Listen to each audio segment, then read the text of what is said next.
Okay. Testing. Testing. Welcome to, this is makeshift. This is a makeshift office when I have to hit record and then come sit down. Welcome to the Spiritual Nautilist, and today's content is going to be, well, I just put the disclaimer up there yesterday, so basically rewatch yesterday's video if you have any questions, but I thought today I'd just tell my story so everybody had an idea of where I come from and what this is all about and how I ended up coming to do this podcast. Let's start with where I'm from. Small town, Maine.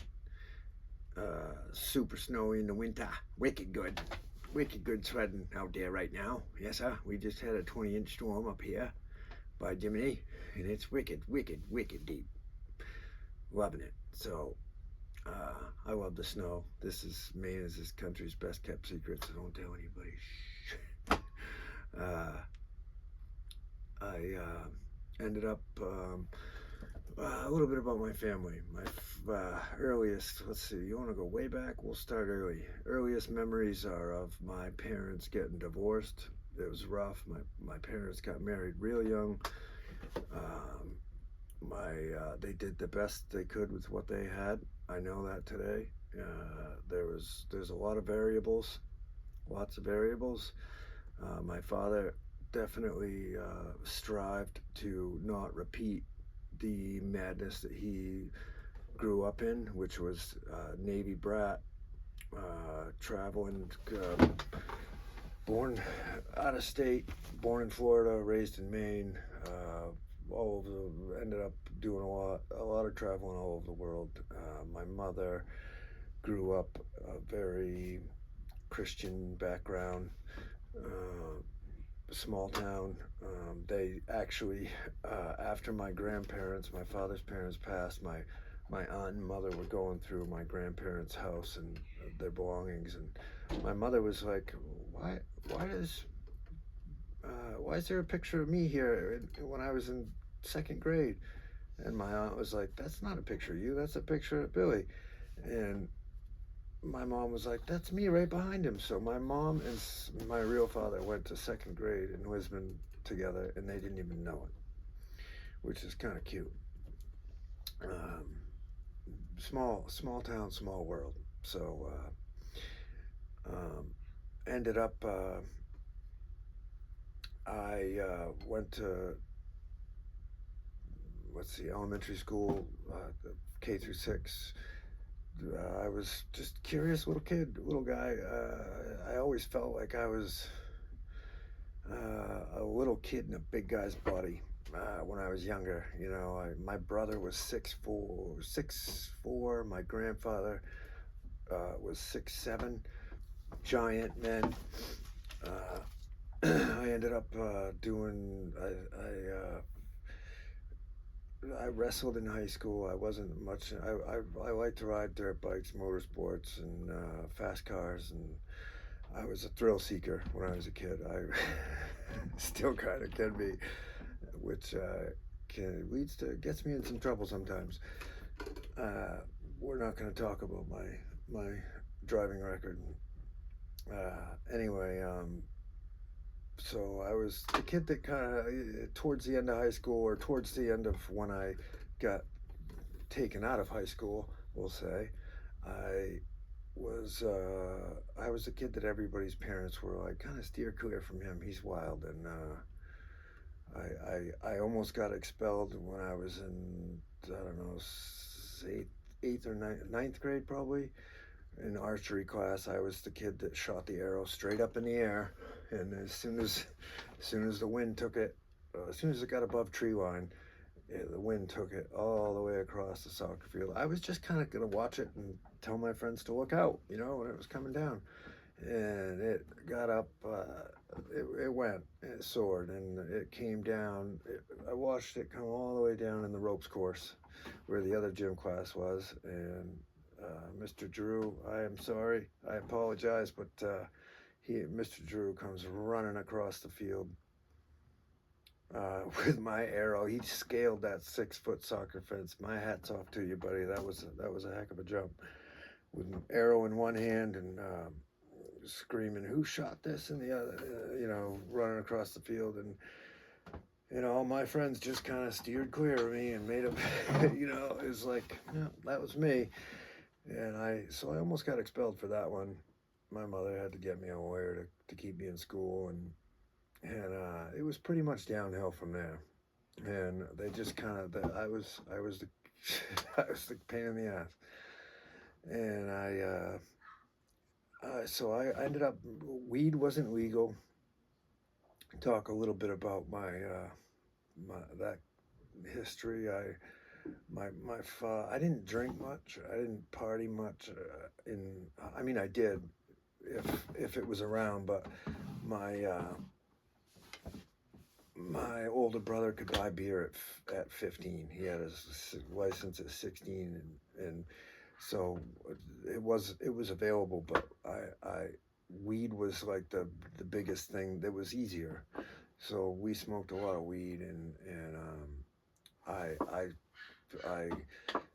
always had money because I've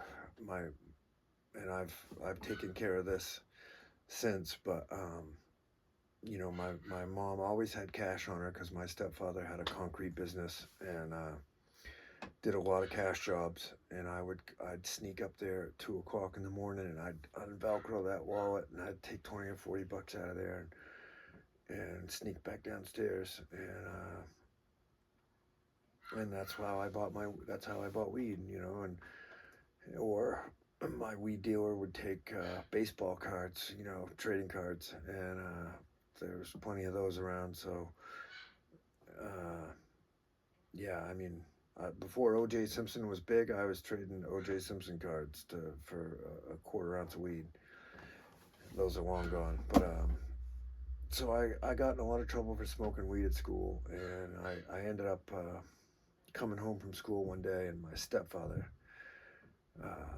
so my parents got divorced when I was real young. My mom ended up getting together with one of my dad's ice fishing buddies, and he had a concrete business. My father ended up, he was a carpenter.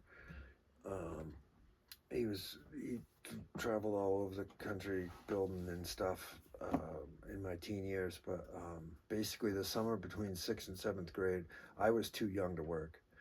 My older brother went to work with my stepfather, and I got stuck home. And this was the year right before my father took off touring across the country with the Grateful Dead, and we spent the whole summer behind the Topsom quarries in Topsom, which is like a big quarry. It was full. There was goldfish in there and stuff, and we partied like rock stars. I had never really drank vodka, but we were drinking Greyhounds for breakfast and jumping off the cliffs cooking bacon over an open fire every morning.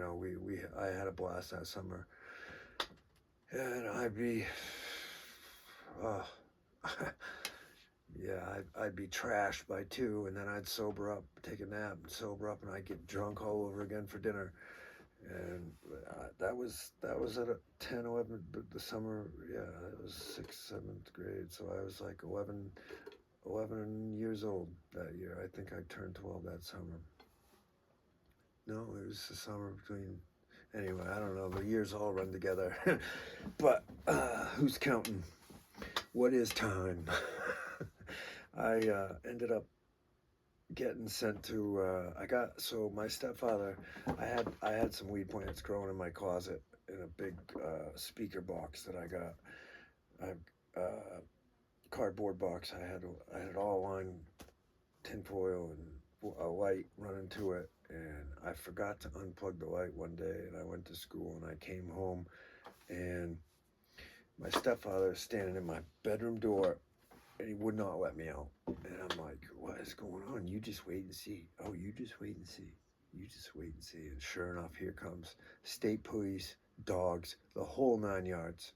and I'm like 14 at the time, and they nailed me, and I was already on probation for I can't remember what I got. Oh, we had been out. A bunch of friends of mine and I had been out, and we were all drunk. I was the drunkest, and because I was just I don't know I had 8 feet of my intestines removed when I was a kid. And when I was 8 years old, I got kept home from school with the flu, and for a week, and I had a knot in my intestines, and they didn't catch it. They had never seen a kid live past 3 with what I had in Maine at the time, and the doctor, my regular doctor, primary care, whatever they call him today, primary care, kept me home from school for a week, and I was puking up. I remember puking up everything. I couldn't hold water down. Alka-Seltzer was coming through out my nose. It was just brutal, and I couldn't go to the bathroom. And my mother finally took me back to the hospital or to the doctor after a week, and he said I was attention seeking and didn't want to go to school, which was bull BS. I'm gonna keep this as G-rated as I can, as kid-friendly as I can. But I ended up sitting in my bedroom suffering for another 5 days, and I don't remember the end. I remember when they got me to the hospital, I was in so much pain and so exhausted and so dehydrated. I just remember them. I remember drinking the radiation dye that was right out of the fridge because it was cold. So I remember that cold radiation dye going down, and it just lit up the screen all through my stomach cavity. It just lit up the screen. The doctors were like, "This is not good." And I remember when they told my mother, and they took her out into the hall, and they were like, "It's not. This is bad." And I guess they had a gunshot wound come in first that they had to fix, and then they rushed me down to emergency surgery. They basically took all my guts out of my stomach cavity. I have a scar that's this long. I mean, if they can fit a baby out of a scar this long, a C-section, and I had a scar that was this long, like they opened me up for an 8-year-old kid. I was in the hospital for 3 weeks, and I had a tube sewn into my stomach, or taped into my stomach. They didn't even sew it. It just taped me together, and it was pretty bad. Anyway, I made it through that, and I think that's why I was able to drink so much. I've had a friend tell me in a 12-step program that he had a friend that had the same thing happen, and the guy could always drink everybody under the table. So I don't know if that's why I was able to. I had such a tough time blacking out, but I wasn't really a blackout drinker. I couldn't get there for some reason. Maybe it had something to do with the intestines being gone, but I lost 8 feet of my intestines, and I was out of school for a long time. The whole school wrote me cards and get well cards, and my mom's pastor came every Sunday and brought me a week's worth of cool stuff, like stuff to do each day. He'd say, here's a little puzzle, just stuff to keep me busy. I could only eat popsicles. It was rough. My dad worked at Bath Iron Works building ships. He was a pipe fitter, and he came and stayed at night on a cot. And my mom worked at L.L. Bean, so she would come most of the days, and she worked the nights or the second shift at Beans. And yeah, so that was probably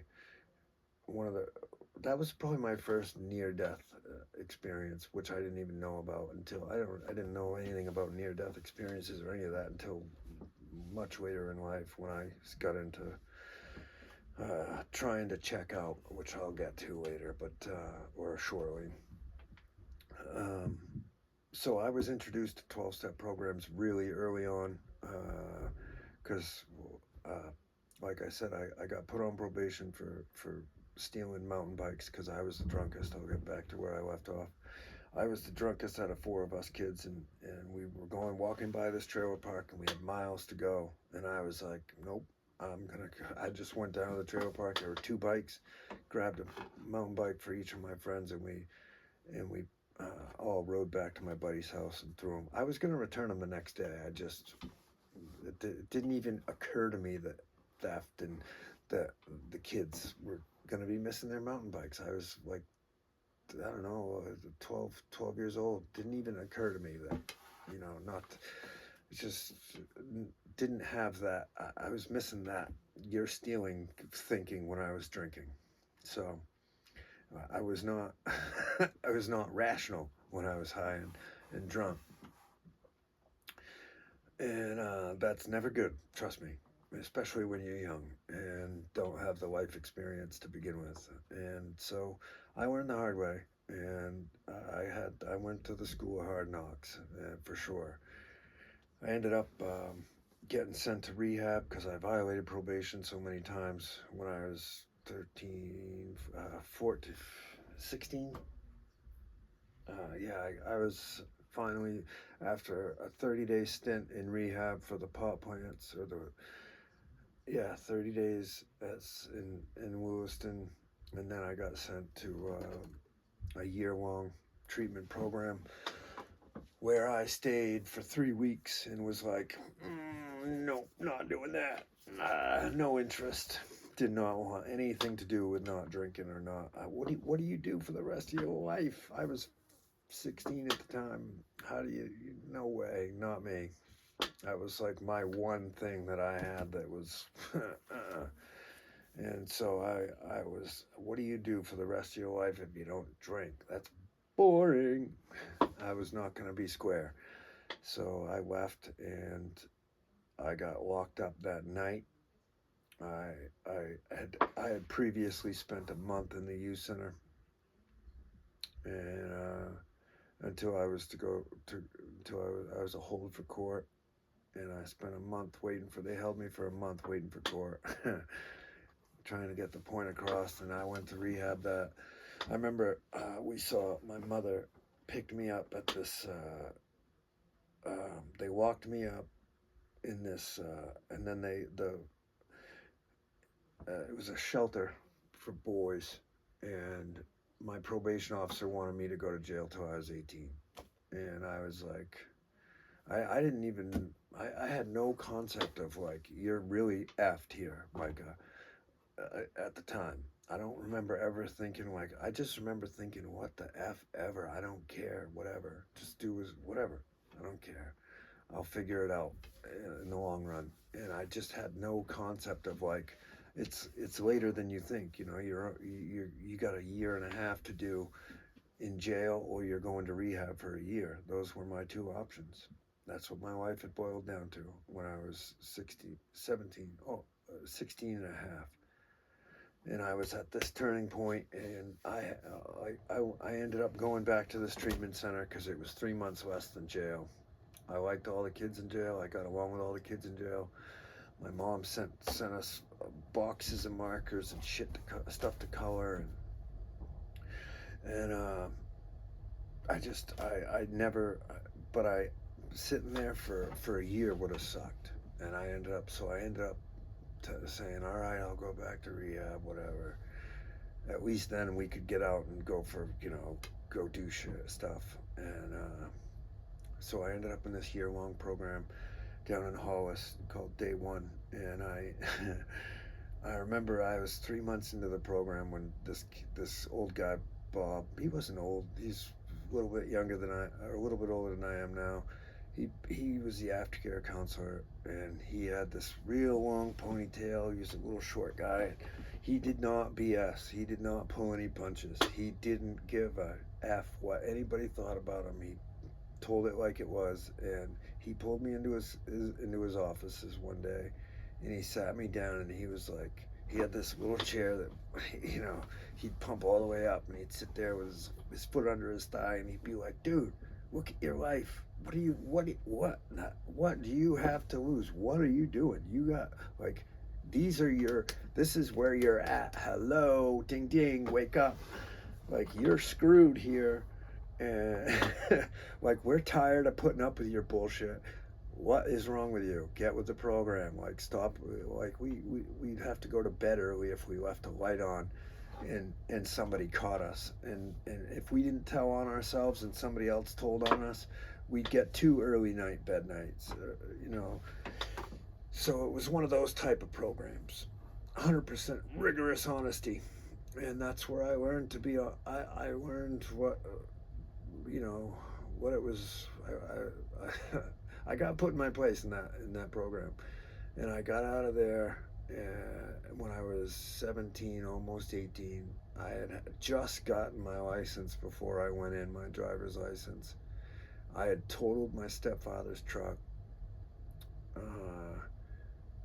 which wasn't actually my fault. I was speeding. I was going on a road that I wasn't supposed to be on, but I was going to a buddy's house to get stoned and play guitar. And I ended up getting out of rehab, and I moved in. I didn't end up moving home. I ended up I moved to Portland. I rented a room with this woman that was a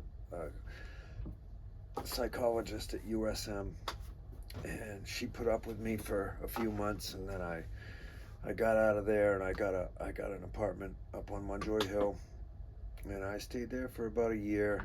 And they told me, like, if you don't go to these meetings, you're probably gonna drink, and you're probably gonna die, and you know, like they spelled it out for me pretty well in rehab, like that I was there was a little something off of me. I was a little too wild, but I ended up staying clean and sober for 11 years, from 17 to 28.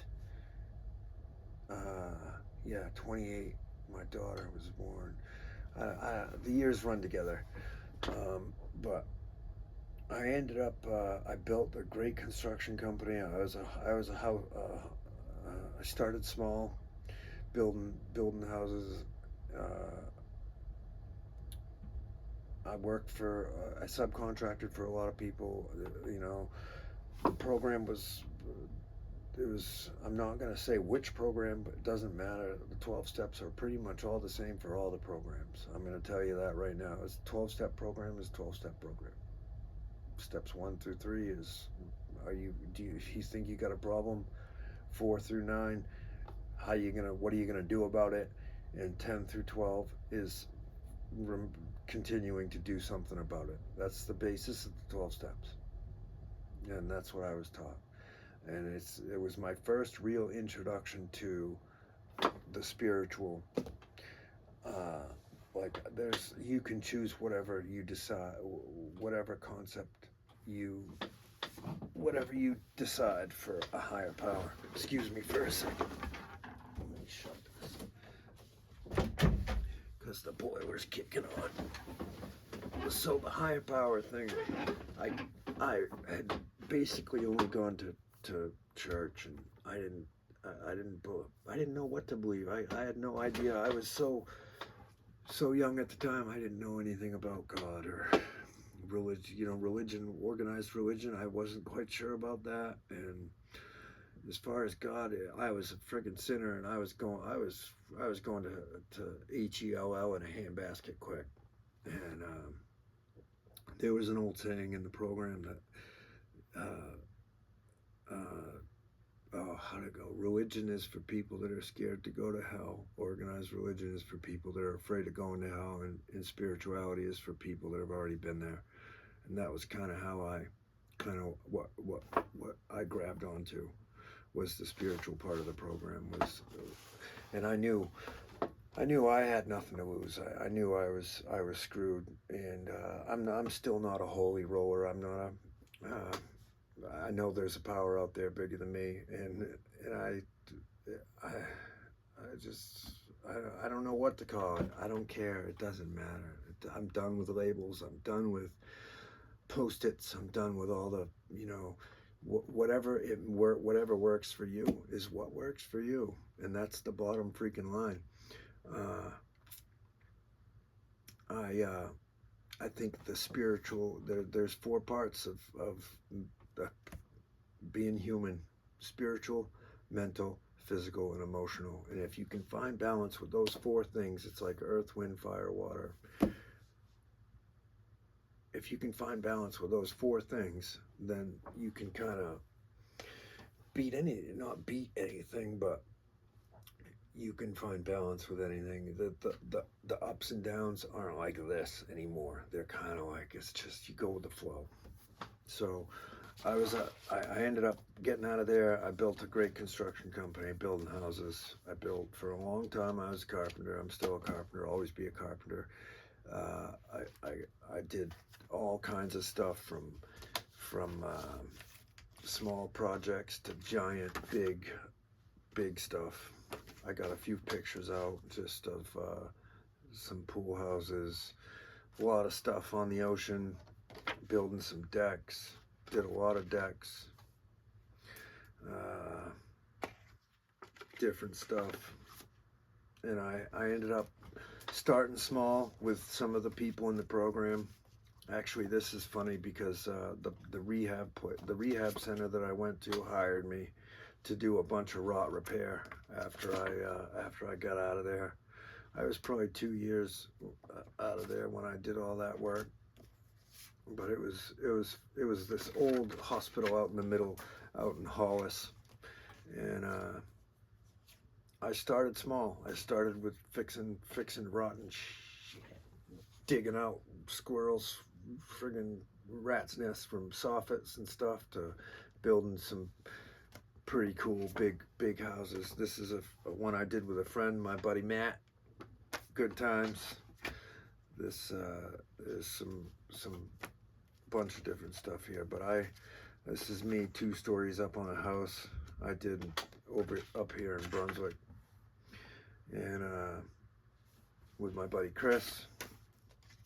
And this is this is a funny one. This is a job that had just been done. These people had just had their roof done, and they pulled the chimney down, and this is how they patched up the chimney.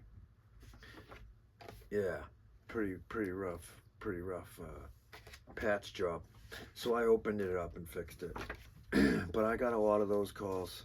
This is my house. This is a house I built for my wife and I, who I met when I was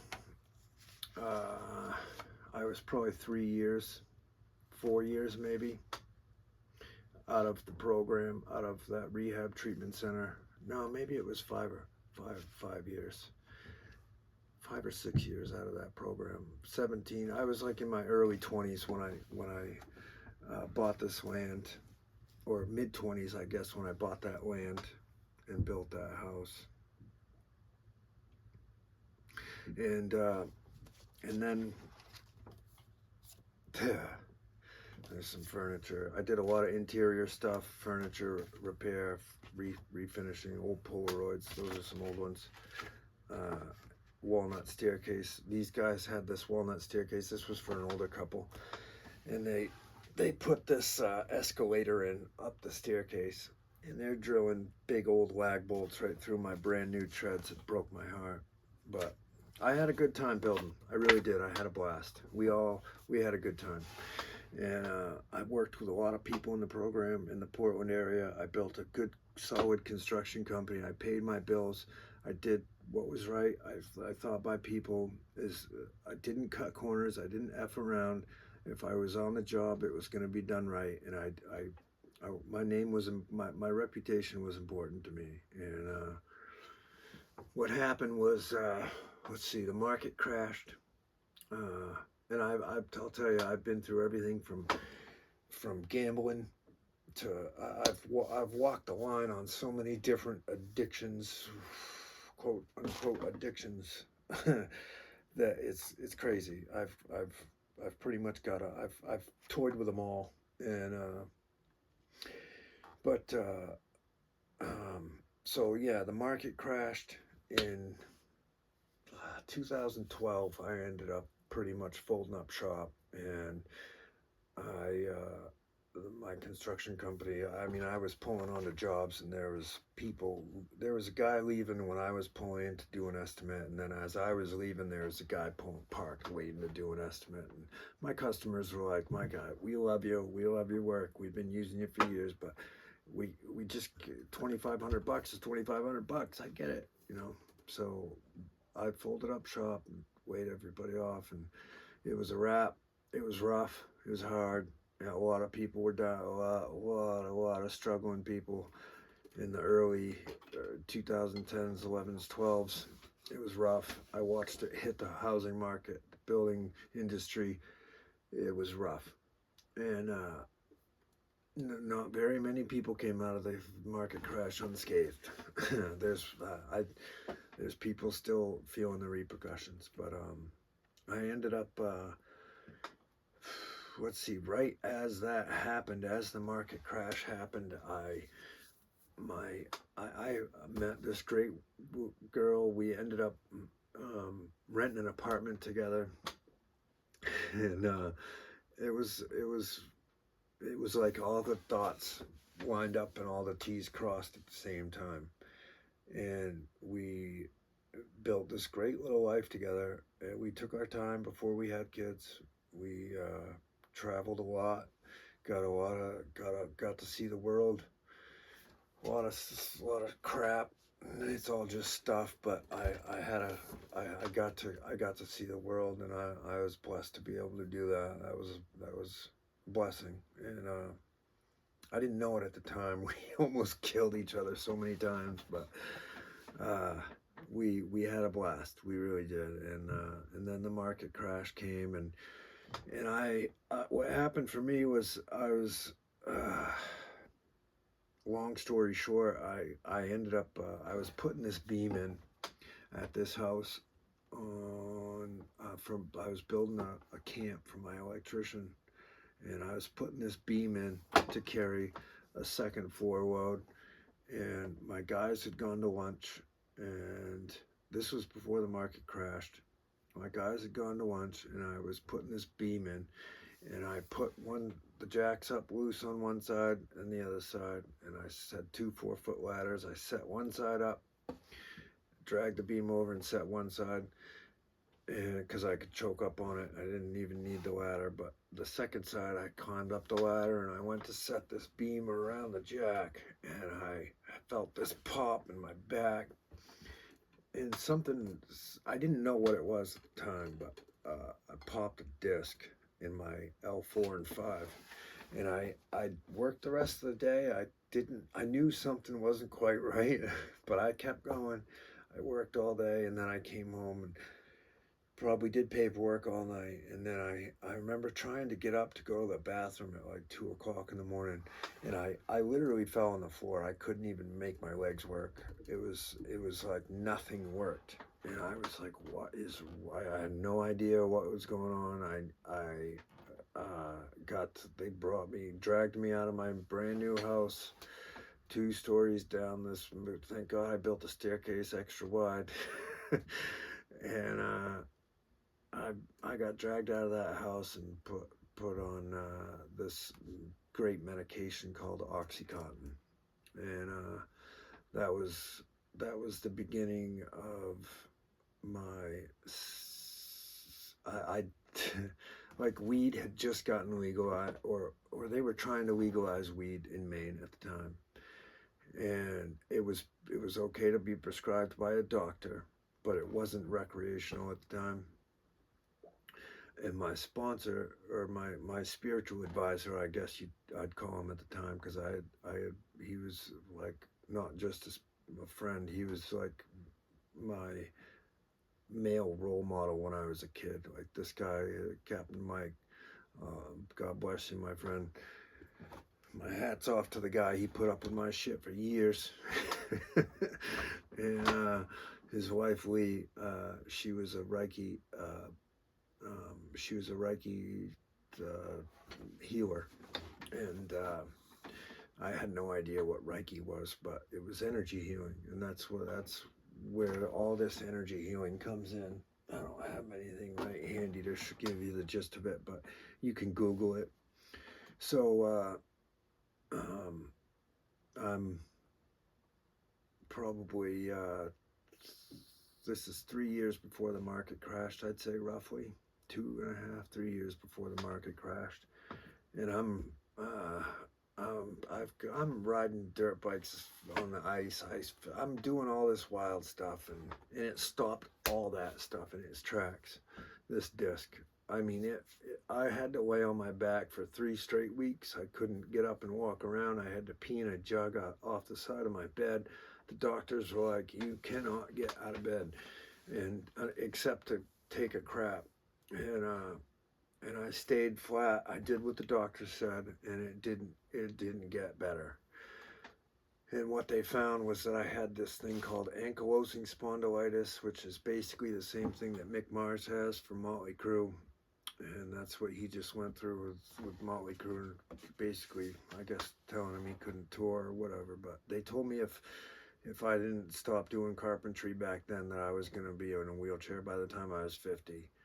And I didn't stop doing carpentry, but my back didn't get any better either. It did heal, but there were times I couldn't even walk. And I went to my sponsor at the time, and I had gone to the Laser Spine Institute in Massachusetts. I had gone to everybody with my MRI and begged for surgery. I wanted a back fusion so bad, just to put some space between those discs so I could keep building. And I couldn't get a doctor to even touch my back with surgery because I was too young.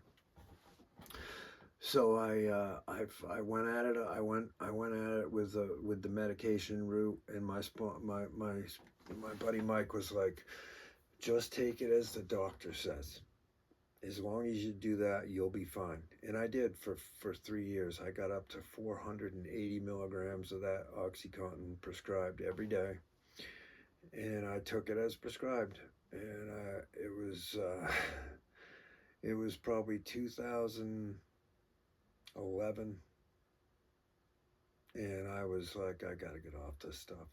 It's killing my relationship. It's killing me. And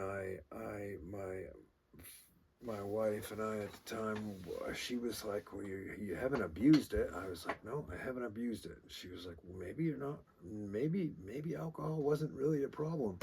And we talked about having a drink. You know, I hadn't been going to meetings regularly, and I was doing okay. I had been doing okay, I thought.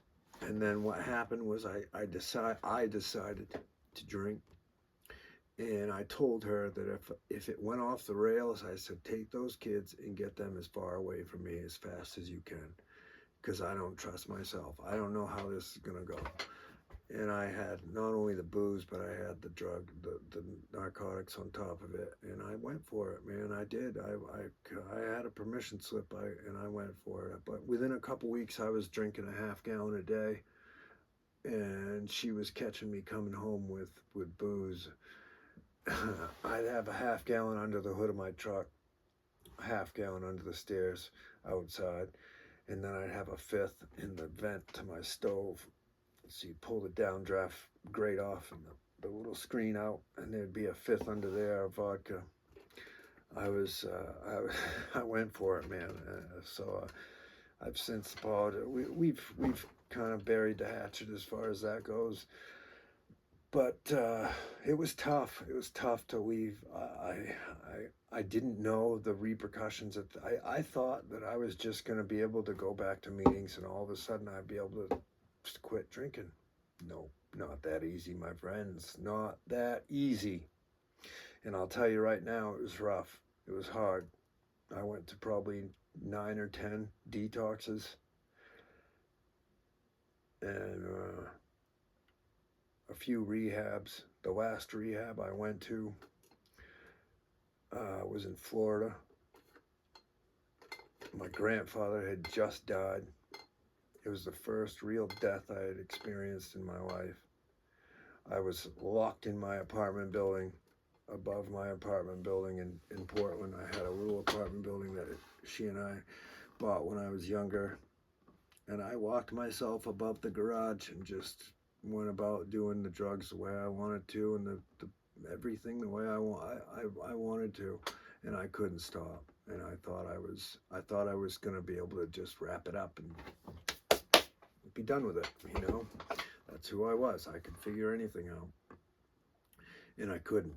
I couldn't stop, and that was probably I remember that being the scariest part of my relapse was not being able to put it back down. And it took about I want to say 6 or 8 years to really get a hold of.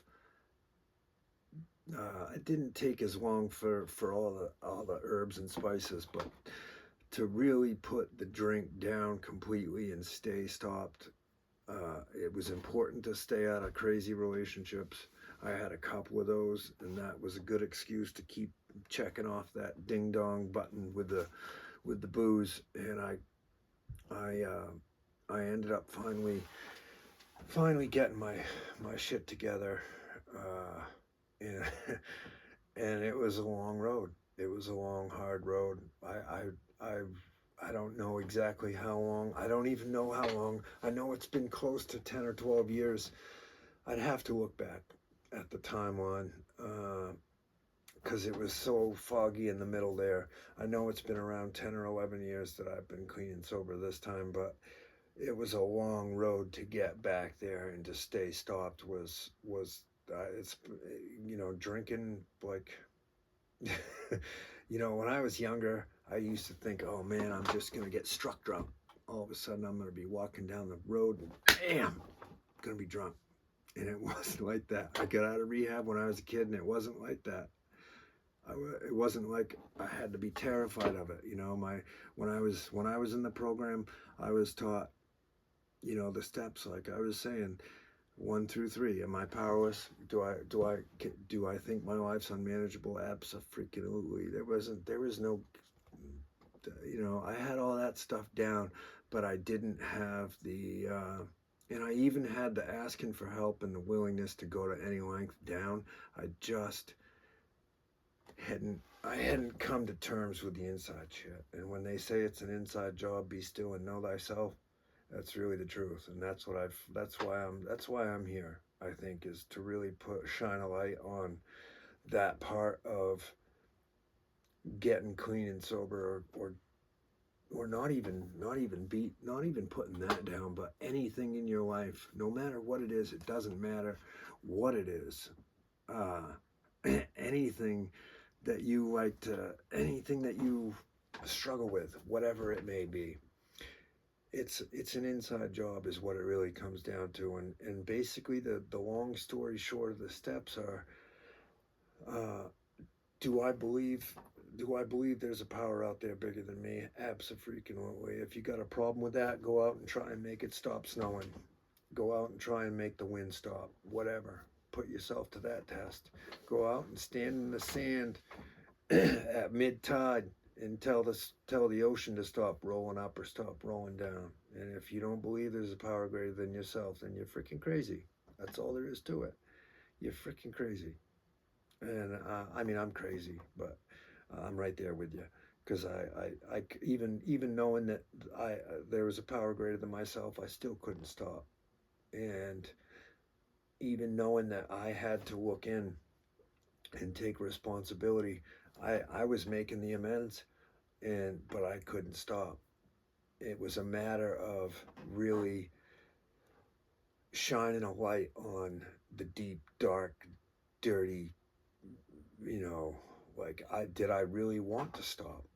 There was this piece of me that didn't want to stop. There was this piece of me that just wanted to keep checking out, because I was such a piece of crap. I was such a victim. I was so, you know, I had trashed my family. I had broken, I was just like my father. I thought I was just like my father. And the truth was I wasn't. I wasn't like my father. I did have strong moral, I did have a strong moral compass, and he did too. Actually, I will tell you, I spent a lot of time with my father later in life, and he was torn up about a lot of the stuff he did when he was younger, and he always said, "There's no way, Micah. There's no way I'm gonna get stopped. There's no way I can. There's no way this freight train's gonna stop." And it took him. It took him to his grave. It really did. He died a month after my grandfather, or a month and a half after my grandfather, and he was. I was. I felt like, because my father and I, he was always willing to give, and he knew I had back problems, and he was always there with I think his intentions were good with the medicine. He really he was on all kinds of prescription stuff himself, and he got beat up after leaving a bar when he was younger, and he got kicked in the back of the head a bunch of times, to the point where he had no sense of smell, and he was put on disability, and he found a doctor out in Hawaii that gave him whatever he wanted whenever he needed it, and he got buckets of it, and he was not afraid to share the wealth, and or what he thought was the wealth. But it ended up almost killing me. And I mean, it did kill me. If you want to be honest, I have been to the other side. I have overdosed. I've done it every way possible, and it wasn't pretty. Sorry, kids, but you're old enough to know. And Dad wasn't perfect. It wasn't pretty, and but I'm here, standing tall, trying to rectify the wreckage. And there's nothing funny about it. It wasn't pretty. It's not cute. It's not funny. And it's very important to me to make sure that my family and my friends know that my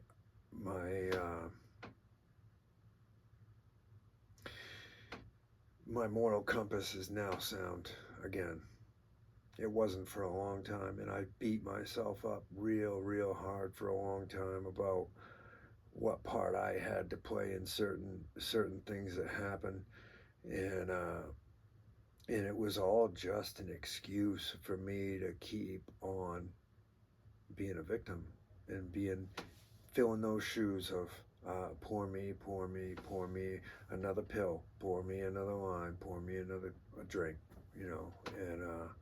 and I got all that stuff down today. I know who I am today, and I'm okay. I'm comfortable in my skin today, and I wasn't for a long time, and that's not an easy thing to wrap my head around. It wasn't, especially when I couldn't stop drinking. I couldn't, or I could stop and I'd get a 3-month chip or whatever. I don't even pick up chips anymore, because I mean, what is time really? It's just this thing we're a year on the calendar. Cool.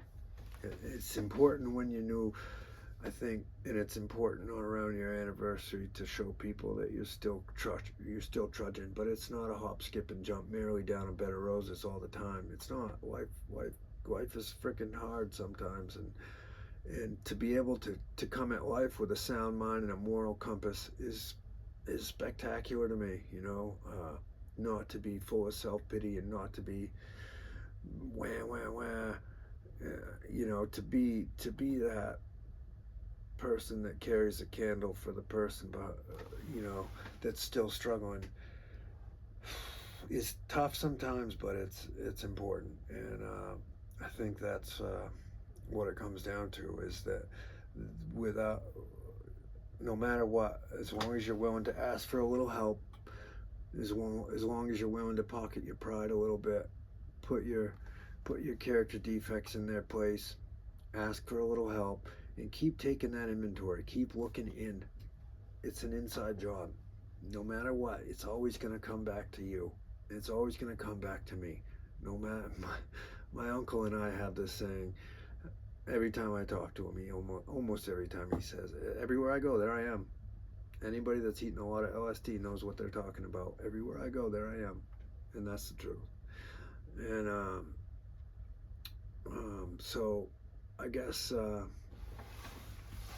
where I'm going with all this is to try to shine a light on the fact that it is an inside job. No matter what you're dealing with in life, it's not just about the drinking. It's not just about, that's just a small piece of the puzzle. It's about life. No matter what you're going through, it doesn't matter if it's life, death, if you're struggling with, there's certain things that people are struggling with that they have no control over. I would say to those people, ask for help. Ask for help. There are people that will help you. Don't be too proud to not ask for help. That's what the people that have been through it are here for. No matter what it is, it doesn't matter. And there's lots of people suffering with a lot of, there's damage everywhere.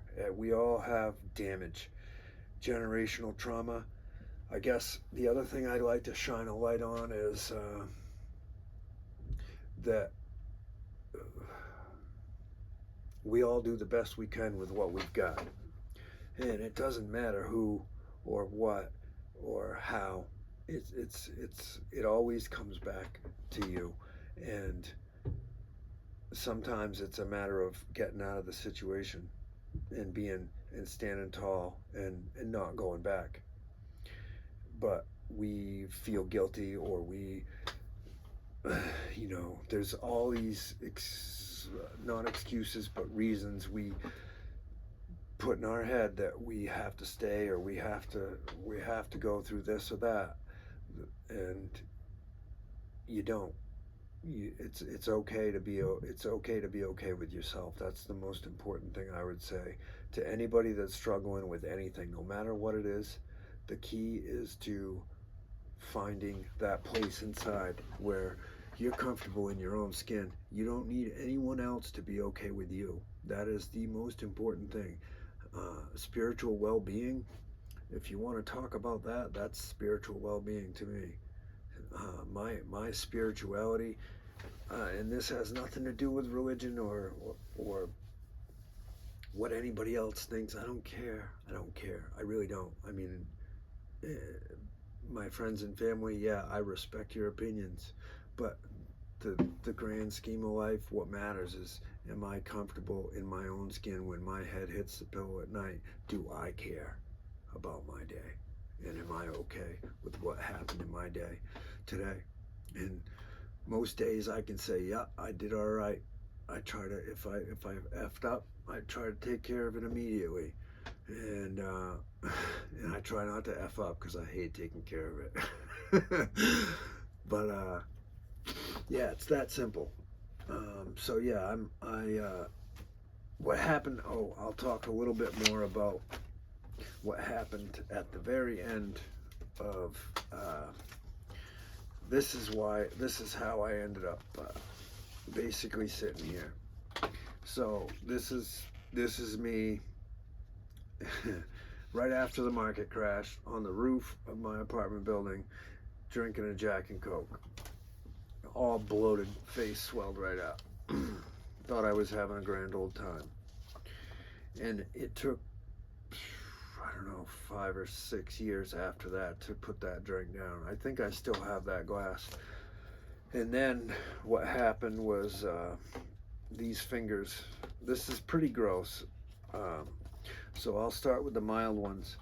These 3 fingers, this is why I'm not working it. This is why, I can't hold a screw or a nail. But these 3 fingers basically I got put on this biologic for the ankylosing spondylitis called Remicade, and it basically depleted my immune system. And I was working at the time. I was dipping my hands in drywall buckets and I got this wicked massive infection in my hand, and it was right in the middle of COVID. I had 5 COVID shots. Just so everybody's clear, I had 5 Pfizer shots, and it didn't kill me. It almost took my fingers. Let's see. So I started with that one, and then they slowly withered and died to the point where, and this was I'm still working here. This is me still working, unwrapping my fingers at the end of the day, and this is me after they cut them off. Is that upside down? I don't know if that's upside down or not, but, and basically what happened was I got this huge infection. A week later, I got this massive infection in this guy, my ring finger. I got this massive infection, and I had to go back in the hospital a week later. I took this wrap off, and I took this wrap off this finger, and it basically was so infected. It was, they thought they were going to have to take it all the way off, but they didn't.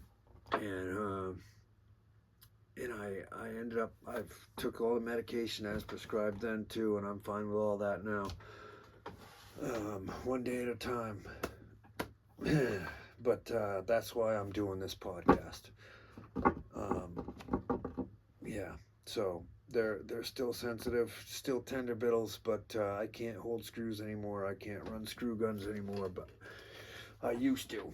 That used to be my tool, but not anymore. So on to bigger and better things. I'm gonna start getting some people in here. We're gonna talk about life. Ain't gonna put nothing in a jar. We're just gonna talk about it the way it is. I don't know how long that video is. I hope I even hit the record button. We'll see. I'm gonna get up and check it now. Peace out. Love y'all.